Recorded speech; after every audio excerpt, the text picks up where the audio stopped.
All right, guys, welcome back. Another episode of the Outlet Pass with my guys, John and Alton. Today, we're going to be talking about some of the early action in the NBA playoffs, most notably the Clippers and their 0-2 deficit, and Chris Paul and his injury history, and how that's going to impact, both the Suns season this year and his legacy. So, John, why don't you start us off? Let's start with the Clippers. What's been going on over there in LA?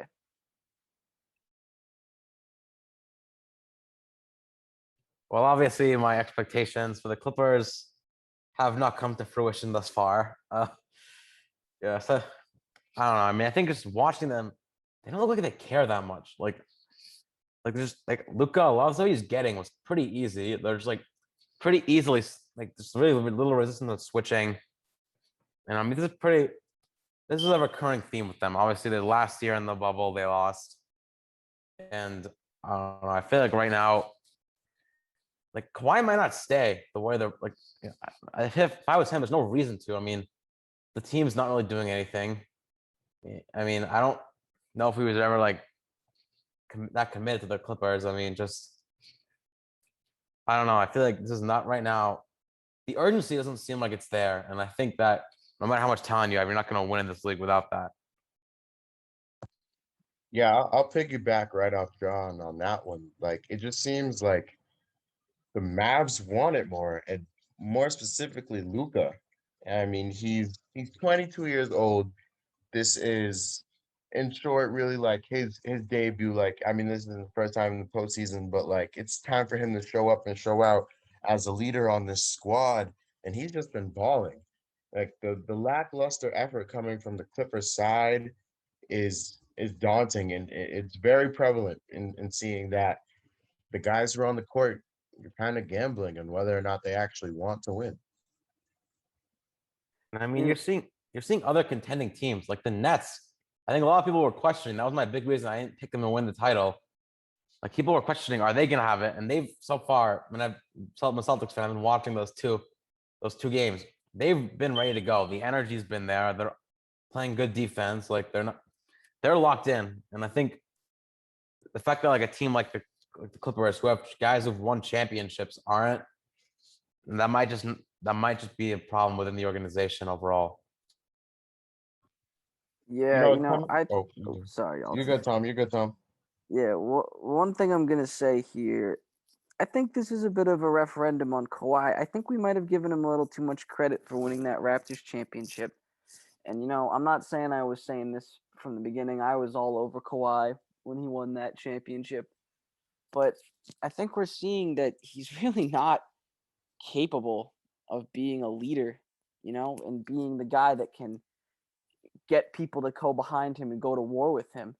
I think, the titles he's won in the past, on the Spurs, he was a relatively young player. They had guys like Duncan, Tony Parker, Manu, Popovich. He just had to go and play basketball. And I mean, even in Toronto, they had Kyle Lowry, Van Vliet, Ibaka, guys that had been there for a while. And, again, all he had to just do was go and play basketball. And I think that, Kawhi, he's not a very vocal guy. And, some people lead by example, but it kind of seems like he doesn't have what it takes to, be the true leader of a championship team. What do you guys think?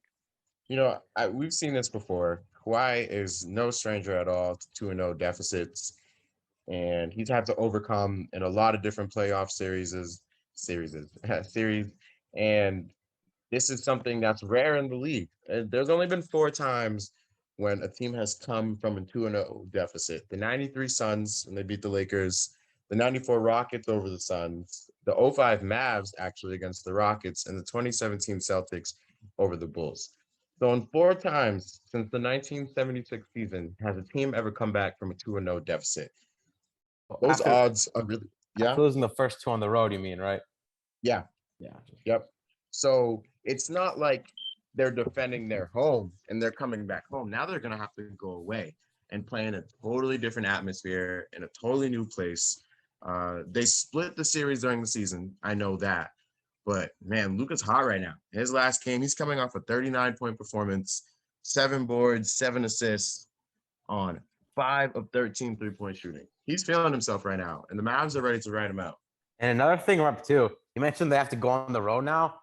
All COVID restrictions are off in Texas. That's going to be a packed house, no masks, just a full-on playoff environment, no strings attached.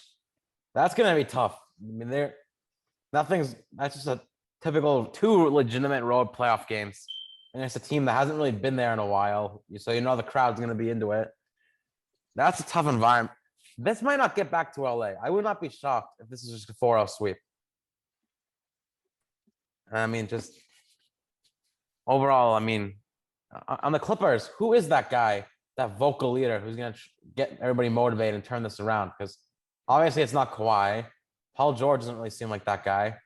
I don't know where that's coming from on the Clippers. Patrick Beverly.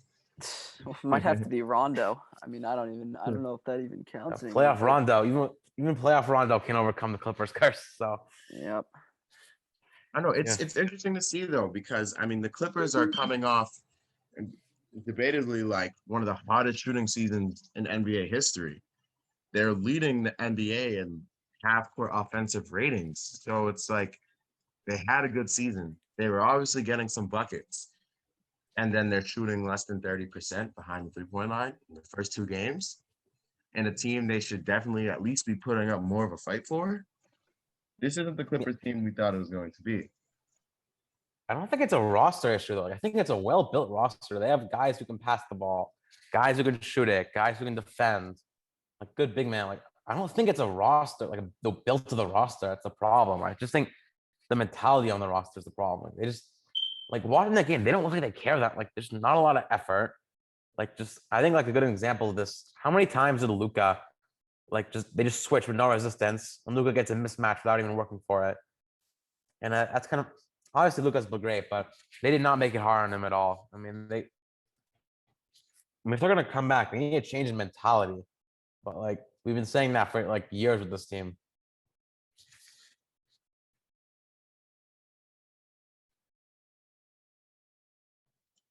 All right, let's leave that as the last word, and why don't we transition into Chris Paul and his history and his legacy as one of the greatest guards to ever play in the league, but obviously not having that same position when it comes to postseason play. And I'll start off the conversation here, boys. But you know, Chris Paul is coming into the point of his career where it's really make or break. You know, I think there was a lot of doubt in whether he could really turn around this franchise, and he surprised a lot of us in this season with this young core team. But his injuries persist, and they have always tended to be a problem. And with a returning shoulder injury that has already been somewhat prominent in his career, going all the way back to Wake Forest, like this could be his breaking point. And I don't know if we're ever going to see another Chris Paul like this in the playoffs with a chance to even make a run. You know, it's heartbreaking to see for a guy like Chris Paul. I mean, as you said, Alton is one of the best point guards the game has ever seen. And I mean, you know, he's like the polar opposite of you know, the problems the Clippers are having. He's the ultimate leader. He's the ultimate point guard. I mean, you saw he turned the Suns around this year. He turned the Thunder around last year. You know, he turned the Hornets around. I mean, they were a terrible franchise, you know, before he got there. And, you know, he even brought the Rockets, you know, to the brink of beating the Kevin Durant, Steph Curry, Golden State Warriors. And I mean, it's just sad to see this happen. And we've seen it happen so many times. I mean, in that series with the Golden State Warriors, he hurt his hamstring, cost him the series. He's had injury histories in the past when he was on the Clippers. I think there was a series against the Blazers one year where both he and Blake Griffin went down, and the Blazers got a free win basically. And I mean, it's like, what do you do? The guy just can't hold up, and maybe that's a product of him being a smaller player. Maybe that's just unlucky, but it's very sad to see such a great player, you know, having this kind of blemish on his legacy, even though it's not even really his fault. You know, he just gets hurt. This is what I think just kind of sucks the most is this is the same shoulder he separated in 2014.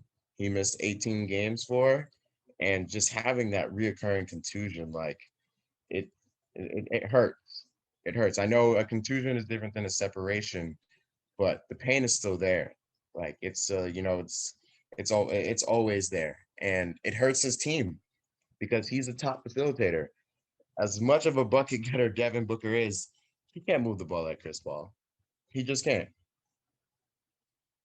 Yeah, I mean it's always something with Chris Paul though. Like I think that like he's just so consistently injured that it's getting to a point where like can you really rely on him to be there in the end? Because honestly, he's a great leader. When he's on the court, he's pretty much been a top 5 point guard his entire career when healthy. But like time and time again, like in Houston, they probably go to the finals that year if Chris Paul's healthy. And this year, Phoenix, when they're a 2 seed, golden opportunity. Like if they get past this Lakers team, they could easily go to the finals. And for him, they're like, and then once again, when his team needs them, the injury pops up. And I mean, Campaign did a really good job filling in. I think he played well, but you can't rely on Campaign to win the series. Like if they're going to beat the defending champions, you need your all-star point guard to be there. And I mean, he wasn't there last night or game 2, so we'll have to see how that progresses. It's simply put, he's not 100%. He said he would be absolutely ready for game 2, and then Monty decided not to play him just, for his own safety. And when he was hurt and when he did go down in game 1, it was very clear that that right side was bothering him. He was hesitant with the ball. He wasn't doing anything. He wasn't doing too much out of the corner. Like he was just moving the ball. He wasn't ready to shoot. He didn't, keep that threat position that he was, a threat to score.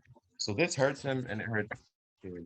And without CP3, I don't see the Suns getting by my Lakers. I mean, yeah, that's kind of Phoenix. Like this injury potentially shakes up the entire postseason because there's just not a like. I think Phoenix. I mean, they could force it. I think this is a close. This is a pretty close series. I think, but if Paul's not there, Lakers are going to win this easily. I just think you're not going to beat 2 of the best players in the world without your full arsenal. So, yeah, I mean, it's sad too, honestly, but I mean, Chris Paul. I mean, hopefully he can get healthy, but or even just like get to a stage where he can play through it. But I don't know. I mean, he definitely does not look the same right now. Yeah, and of course the Lakers are catching a break. Like, come on now. Of all the teams, right? You hate to see it. Of course. All right, that's gonna be it for today. Thanks for listening. As always, tell your friends about it. Comment. Everything helps us in the algorithm on YouTube. So, thanks. Till next time.